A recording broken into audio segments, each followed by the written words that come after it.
Hello everybody, Dokkan Sets here. Today we are back with another Dokkan Battle animation analysis video, and today we're going to be taking a look at the brand new Peppy Gal units, that being the STR Android 18 and the AGL Mamba. Around this time of year, right before Worldwide, we usually get two new Peppy Gal units on their own banner, and we've been waiting for these essays for a couple of days now, and finally we have them and we're going to be able to take a look at them. And I gotta say, bro, just like Chilai and Fasha from last year, these essays are fantastic, if I do say so myself. So let's go ahead and hop into them here. Don't forget to like and subscribe, of course, if you are enjoying the videos. And as I always like to say, first of all, we're going to watch the essays one time through, and then we will kind of go through in the slow-mo and take a look at them. As well, always keep in mind with this type of thing, right, I am by no means a animation expert or anything like that. I just watch a lot of Dokkan essays, and I feel like I know what makes good animations in Dokkan Battle. Now, obviously, both of these cards just have a super attack, right? I guess technically you could consider this, well, I mean, not really consider this. I think this is, oh no, it is her super attack. I was going to say, I thought maybe it was an intro the first time I watched it, but no, it's all one animation. This is actually a really good animation, I'm not gonna lie. By the way, if you are unfamiliar with this character, because I know for a fact that probably most of you watching this video will not know who this is. Yeah, she does look a lot like Zangia. I'm pretty sure that that's just a coincidence. But Zangia is a character from a Dragon Ball GT movie, so obviously, you know, that kind of makes sense why a lot of people, when they announced this character, they went, who? So I can't even blame you for that one.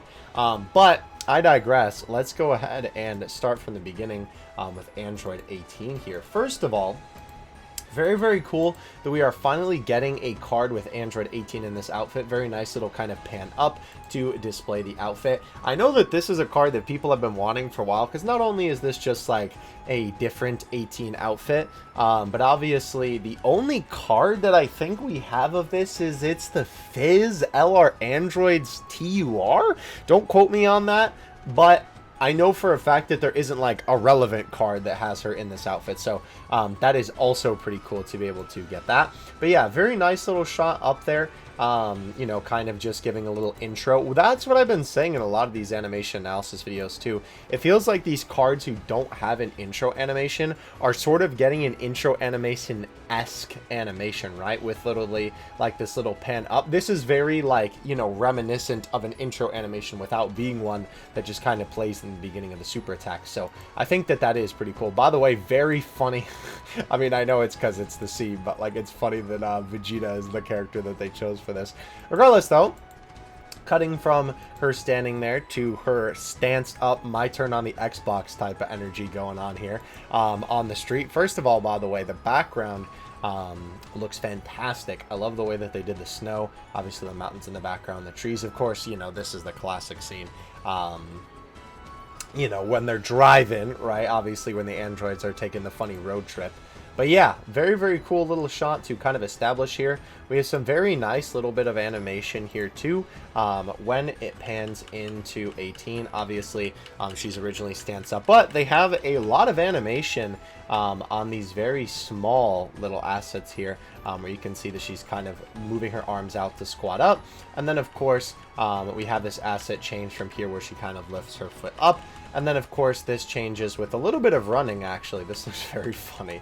With this little bit of the running animation, right, where they actually kind of have her slide forward a little bit, which is interesting. But you probably do not notice this whatsoever when this is in full movement.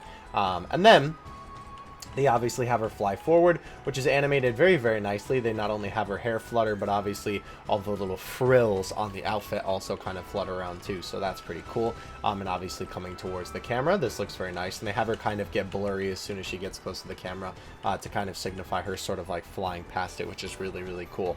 And again, this type of little movement is something that I would expect to see on like a big boy level Dokkan Fest type of unit, right? Like, for a unfeatured banner unit that will go into the unfeatured pool, it's always wild to me with these, like, Peppy Gal units, especially. I mean, realistically, I would say that, like, Chilai and Fasha kind of started it being like, whoa, hold on, why are these units SA so cracked for? It's the same thing with these from, you know, all the animation that we've saw, and obviously everything we're going to take a look at. They're just really, really good. Like, they honestly blow out of the water some Dokkan Fests that we've had this year, which is crazy to me because I feel like an unfeatured unit should not be better than a Dokkan Fest, if not at least just on par with a Dokkan Fest unit. And we've had Dokkan Fest units this year that have been even lower than these. I would put these, like, far above a lot of the Dokkan Fests that we've had this year. Maybe not a lot, maybe that's a little overzealous to say, but you know what I mean. Anyway, very nice animation, obviously, with 18 kind of running forward here. We then have this very nice side shot with these little blurry motion lines, which is cool, on the top and bottom as she kind of flies past the camera. A very, very nice punch. I really, really like how this is animated. We first have the fist come into frame, right, very, very quickly. It's very impactful, right? We have the motion lines, and then, of course, the impact frame with a little bit of the effect there. And then we kind of have the kind of effect, right, to represent how hard the punch was. And even a little bit of follow-through there as 18 punches Vegeta away. I will say, by the way, I know that it's just a stinky sprite moment, but Vegeta is, like, a midget compared to, like, Android 18 here. He is just entirely way too small in comparison. Like, literally, look, he's basically the size of her arm. I think, again, it is just the stinky sprites being the stinky sprites, unfortunately. But, you know, it just ends up being a little bit of an odd matter of perspective when it comes to the sprites, you know, being in tandem with some of the assets like this in the game. Regardless, though, the punch down, and we have this very, very nice little flip. I will say, I thought that this was really cool. I feel like they maybe could have put a couple of more frames in there, because ironically enough, it almost looks better in the slow-mo when she does the little flip. Which is also cool, by the way, that that's what, like, the card art is supposed to be, I believe, anyway. That the card art is, like, when she's in the middle of the flip. I think that's cool. Because if we watch this in, like, full motion, I will say, I don't know. It feels, like, a slight bit choppy to me. It could just be me being a stickler for this sort of thing. I don't think it's, like, certainly not as bad as some other things that I've seen. But I feel like they could have just put a couple more in between. But regardless, though, I still think it looks really, really good. They definitely did a good job with it. I did not need the video quality. I needed the playback speed. There we go. So if we go to the end of the card art section here, obviously with the SA, right, Android 18 is now standing there. And this, I feel like, which is crazy to say because everything that we've looked at up until this point has been pretty nice in terms of animation, is where things really shine. We have 18 kind of standing there looking at the smoke from all the commotion that she just caused. And then we have this very cool effect where her hand opens up and bam, the electricity shoots out into the ground. When I first saw this, by the way, I was like, I didn't really register the scene, and I was like, yo, she's gonna have the Keyblade like Rose.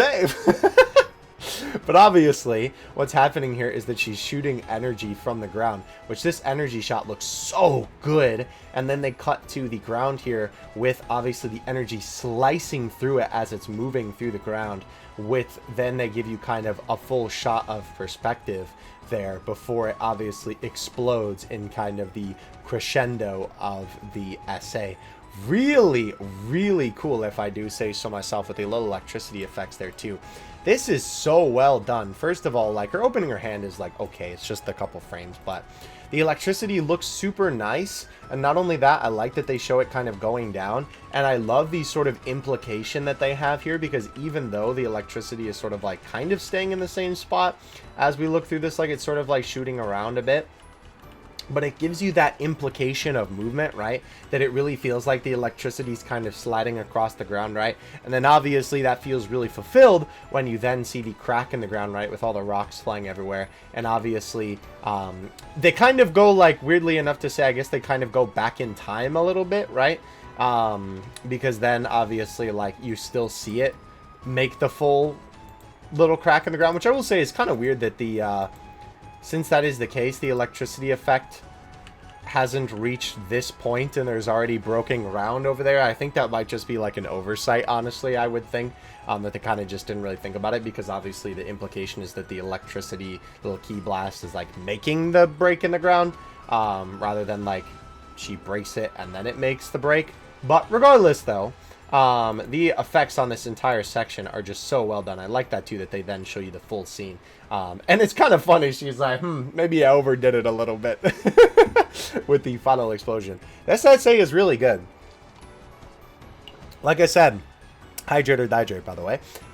It's just so crazy to me that like that animation is for a unfeatured unit, right? Like it's literally just this unit that is going to be thrown into the unfeatured pool as just like a random character that you can get. Obviously, you know, she is featured on a main banner on her own with Mamba, so they have to make her good, but like, you know, in terms of the animation, somewhat.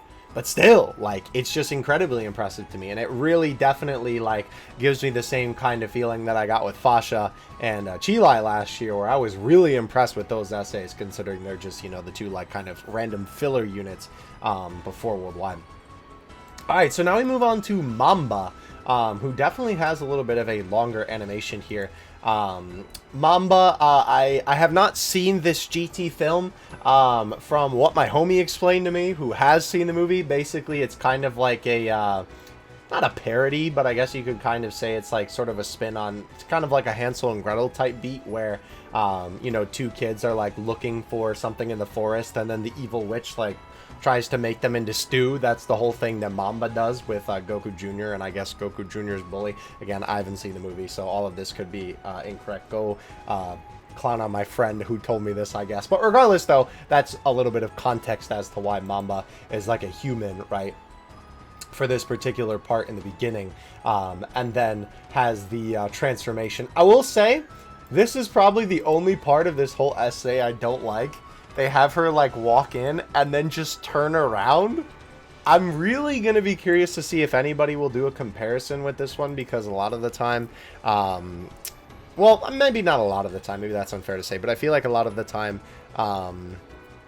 just generally speaking, really the comparisons, people make them a lot more when it's, like, the big boy units, right? Like Dokkan Fests and stuff like that, and not necessarily these like side banner units. However, I really want to see someone make the comparison, because I'm honestly super curious if she just kind of walks forward and then immediately turns around like this. Like, this is just so jarring to me, but everything besides that is so like really, really good, right? I just kind of wish they had more of an animation of her like turning around, but maybe it's supposed to be like that because it's kind of like creepy haunted sort of thing. I'm not sure. By the way, with Mamba moving forward here a little bit, I do like that they actually have her earrings move. This is really cool, because I feel like even just a couple years ago, this would have just been a PNG sliding forward, and maybe even in the modern day, lesser animations would do the same, and I mean, they have. But with her walking, not only do they have her bob up and down, her earrings move as she walks, and you can see her head kind of goes down just a little bit. As she's walking forward, right? Especially in like the beginning section here, her, you know, her head kind of bobs a little bit, which is just like that natural movement of the body. So very cool. They did a very good job with that. Even it's, you know, even though it's just like that one quick section in the beginning, they still put all that detail in it. All right, so now obviously we have it kind of get a little bit darker, and then of course we have the transformation, which looks really, really cool. Not like Dokkan transformation, but literal transformation in this case, where obviously she's turned around. And then her hair kind of morphs and she changes into this form. Really, really well done. I will say I kind of want to take this through on the frames. Obviously, there is a lot of fading with this, but this is literally how, you know, they kind of do it for this sort of thing. And not only just like animation in general, but obviously for anime, where they kind of have it like fade in between sort of thing, right? That kind of like slow-mo realization of like, uh-oh, this is not who we've seen, right? So it looks really good with the like way that they fade between it. I think that they definitely do a good job of kind of making you be like, oh, hello, you know, definitely very, very well done.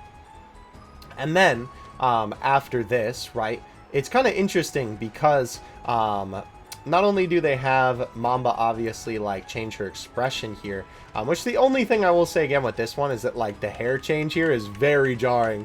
I don't know if you'll notice it when you're like, you know, doing the where you're watching the essay, I guess. But this frame to this one, right? the face isn't that jarring, but like the hair at the top here is like, holy cow, what happened? I know it's just transitioning between the assets, but it is a little bit jarring. Regardless, though, this shot looks good with obviously the hair coming out and extending. I really, really like that. And this is a great way, by the way, using the card art to their advantage to kind of, you know, take this where they want to go and extend the essay without needing to, like, transition, right? Because obviously here it's sort of implied that they're in, like, this hallway corridor, right? Like that we saw in the beginning of the essay. But then if we go to after the card art, right, we are now basically in the cooking room. I don't know, again, I haven't watched the film, but her kitchen, whatever, where the stew is, basically. But it's cool because obviously this is a completely different location, right, as is pretty evident by, you know, what we're looking at here. But it's a great way to use the card art to their advantage, transitioning from one scene in the movie, right, and then having the card art kind of like it's not as like confusing as if they literally just cut from the hallway to then the room with the stew in it, right? It's just a very good use of that transition that the game has, right? It's using the elements at play to your advantage. But yeah, so we have this very nice animation, actually, of the hair kind of wiggling a little bit, holding the enemy sprite, which is really, really cool. This whole animation, by the way, is going to look ridiculous with giant characters. I cannot wait to see the boy Fat Janemba in here, bro. It's going to be very, very funny. But yeah, this whole scene with the hair looks really good. Obviously, the hair kind of flowing out of her body looks great. The fire in the background looks fantastic. The bubbles, too. All of it looks really, really good. We obviously have the blade form in her hand, the little scythe, the sickle. Very, very well done on the actual animation for the like actual blade forming, right? Not only from that part there, but like obviously this entire section just looks so well done, super clean, if I do say so myself. And then obviously we have Mamba slash out here, which also looks great. And I love too that not only do they like not really show it, right? I mean, that would be kind of like vile if they did, I guess, but obviously having the implication of it with the impact frame that is pink there, right? Very, very well done. And then of course, you know, you kind of feel like this is also a natural flow of movement because the swipe also moves up like this, right? As you can see, when it goes forward, it moves that way. So your eyes are kind of already up here, right? Which then kind of leads to the next scene. You're already sort of looking this way at the blade and the stew, and it kind of makes it feel like that swipe sort of implied that the character flew that way, you know, rather than, I suppose, just being sliced in half in midair. So definitely very, very good use of, you know, all the different things that play in this essay. The little sploosh effect looks really cool, and obviously Mamba's hair kind of settles down, which this is also some very nice use of the kind of fade effect here to kind of make it a like slow-mo sort of effect.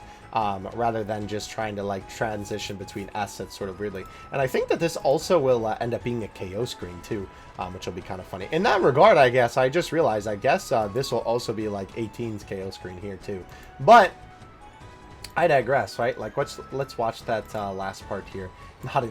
No! Let's watch it in full speed here, right? Obviously with the slash, and then the sort of like little bit of slow-mo implication at the end there, with the way that the kind of hair moves and the sploosh takes place, right? Very, very well done. And honestly, I did not think that I would be gassing up a Mamba essay.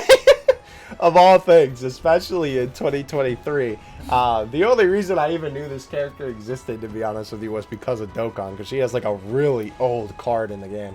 I don't even remember what it's from, or if it's even just like a boss card or something like that. But yeah, very, very well done on both of these essays. The Android 18 essay is fantastic. The Mamba essay is fantastic. They absolutely knocked it out of the park with both of these. Like I said, I was kind of expecting these to be good because obviously the essays from last year with the Peppy Gal units were really, really good, but they absolutely knocked it out of the park with these. So let me know what you think in the comment section below. I would love to hear your thoughts. Honestly, these are contenders for some of the best days that SSS. I literally can't speak, apparently. What is going on in my brain, bro? I'm too flabbergasted by these Peppy Gals. I think that these essays honestly have some, you know, contention to be like higher up there on the totem pole with some of the stuff that we've gotten this year. So let me know your thoughts in the comment section below. Of course, don't forget to like and subscribe if you enjoyed. Let me know if you are going to be summoning for these characters, and I will catch you in the next one. Dokkan Fests out. Peace.